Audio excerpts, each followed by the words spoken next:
नमस्कार दोस्तों। एक चीज कही जाती है, गुरुर् ब्रह्मा गुरुर् विष्णु गुरुरेव महेश्वरा गुरुर् साक्षात परम ब्रह्म तस्मै श्री गुरुवे नमः। तो गुरु को हमारे देश में इतना बड़ा, हमारी संस्कृति में इतना बड़ा माना गया है कि उसे भगवान से भी ऊपर माना गया है। और जब उसे भगवान से भी ऊपर माना जा रहा हो और वो दुर्दशा का शिकार हो, तो आप उससे क्या उम्मीद करेंगे? वो कौन सा भविष्य बनाएगा? वो देश का भविष्य बनाएगा? किसका भविष्य बनाएगा जब उसका अपना खुद का भविष्य अंधकार में हो? और यह स्थिति क्यों है? क्योंकि उत्तर प्रदेश में शिक्षकों के तमाम पद खाली हैं, लाखों पद खाली हैं। बावजूद इसके उत्तर प्रदेश सरकार इस तरह की नीतियां नहीं बना रही कि जिससे वहां पर काम कर रहे कॉन्ट्रैक्ट टीचर्स हों या अनुदेशक हों या और दूसरे लोग हों, उनको किसी तरीके से समायोजित किया जा सके, एक सम्मानजनक स्थिति में रखा जा सके। आप तमाम यदि उत्तर प्रदेश के प्राइमरी स्कूल्स देखेंगे, और तो प्राइमरी स्कूल्स के अलावा आप ये देखिए इंटर कॉलेजेस तक में ये स्थिति है कि माध्यमिक और जो प्राथमिक शिक्षा है उन सब में स्थिति यह है कि उस तरह के शिक्षकों की इतनी बड़ी तादाद है जो कॉन्ट्रैक्ट पे या दूसरी तरीके से उन्हें अतिथि कहते हैं, जो गेस्ट लेक्चरर और इस तरह के पदों पर काम कर रहे हैं, और उनको जो सैलरी मिल रही है उनको वहां के चपरासी से भी कम सैलरी मिल रही है। तो यह स्थिति है। उत्तर प्रदेश सरकार ने कल एक बड़ा महान कार्य किया कि 9 साल से जो काम कर रहे थे अनुदेशक, उनकी सैलरी में 530 रुपया की बढ़ोतरी हो गई। आप ये समझिए कि 7,000 कुछ रुपया मिल रहे थे और अब 9,000 रुपए कुछ मिल रहे हैं, करने का किया गया है। लेकिन आप बताइए, 9,000 रुपए आज के वक्त में क्या वो अपना घर चला सकते हैं? क्या कोई ऐसी चीजें हो सकती हैं?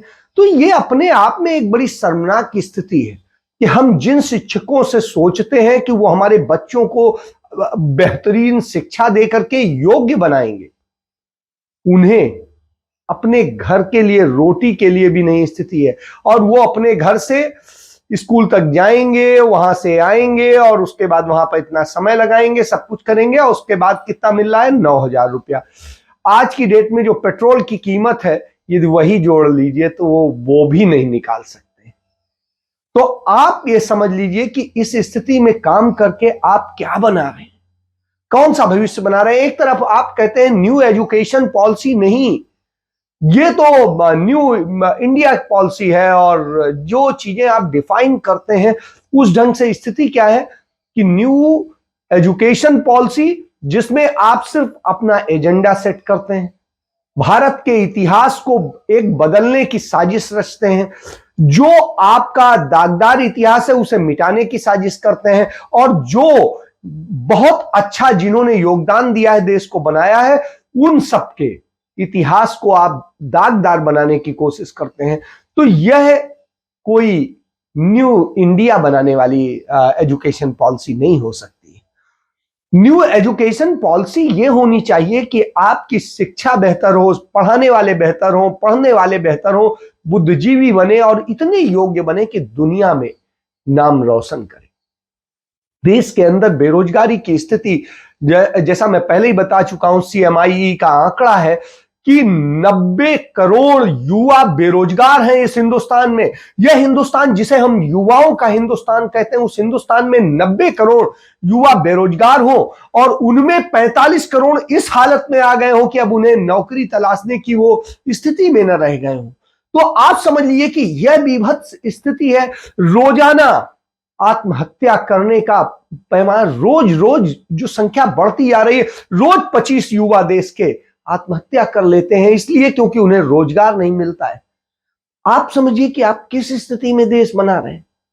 पंडित नेहरू ने एक एजुकेशन पॉलिसी बनाई थी जिसमें गरीब से गरीब का बच्चा उच्च से उच्च शिक्षा प्राप्त कर सके, और उसके लिए उसे कोई बहुत बड़ा पैसे का रोना न रोना पड़े।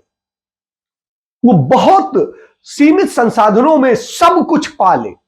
और यही वजह है कि आज दुनिया के और अमेरिका की टॉप जो कंपनीज हैं, उन कंपनीज में 30%, 30% जो CEOs हैं, MD हैं, वो कौन है?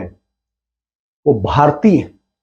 वही भारतीय जो यहां से पढ़ के गए, जिन्होंने यहीं के IIT, IIM, एम्स, JNU और दूसरी जगह से पढ़ा है। दुनिया की सबसे बड़ी जो वर्ल्ड मॉनिटरी फंड है, विश्व मुद्रा कोष, उसकी जो है जो चीफ इकोनॉमिस्ट हैं, आप देखिए वो कहां से है, यही हिंदुस्तान से, उन्हीं कॉलेजों से, उन्हीं शिक्षा व्यवस्था से पढ़ी है जो पंडित नेहरू ने स्थापित की थी।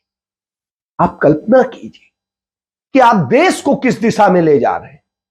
आप देश को बनाने की बात कीजिए, शिक्षकों को एक उचित सम्मान मिले, उनको जगह मिले, उनको एक इतना सीमित कम से कम आय का साधन तो मिले कि जिससे वो अपनी रोटी चला लें, अपने बच्चों को भी पढ़ा लें और पाल लें। यदि वो इसी चिंता में घुलता जाएगा तो आपको कौन सी स्वस्थ शिक्षा देगा और कौन सा स्वस्थ भारत बनाएगा? वो तो एक बीमार भारत का निर्माण करेगा, उस भारत का निर्माण करेगा जो बेरोजगार, बीमारी, गरीबी, अंधकार का भारत होगा। तो आपको कौन सा भारत बनाना है, इसके बारे में सोचना होगा। और इसके बारे में न सिर्फ सरकार को बल्कि इस देश की आवाम को भी सोचना होगा, क्योंकि यदि देश बर्बाद होगा तो आवाम भी बर्बाद होगा। और इसकी दशा आप श्रीलंका में देख रहे हैं कि वहां के लोगों ने अंधभक्ति में आकर के जिस तरीके से राजपक्षे को समर्थन दिया, और उसका नतीजा क्या हुआ कि वहां पर तमाम चीजें थोपी गई, कभी ऑर्गेनिक खेती के नाम पे, कभी जैविक खेती और दूसरी चीजों के नाम पे पूरा जो उत्पादन था वो आधा हो गया, दूसरी और चीजें बर्बादी होती चली गई। और नतीजा ये हुआ कि आज वहां भूखमरी की स्थिति ये है कि लोग वहां से इंडिया तक पहुंचा दो, लाख लाख रुपया जो है किराया देने को तैयार हैं, जिसके 5,000 रुपया लगते थे। तो आप समझिए इस दशा में आज तो हमें सोचना होगा कि हम कौन सा भारत बनाना चाहते हैं। वह भारत जो नेहरू ने आधुनिक भारत बनाया था, सबको समृद्ध करने का भारत बनाया था, सबको योग्य बनाने का भारत बनाया था, और कम से कम पैसे में बनाया था। और आज जो भारत बन रहा है, न्यू इंडिया, जो सिर्फ कुछ पूंजीपतियों के लिए बन रहा है, कुछ लोगों को बनाने के लिए बन रहा है। तो कुछ लोगों वाला चाहिए या सबको बनाने वाला चाहिए, ये सोचना आपको। धन्यवाद।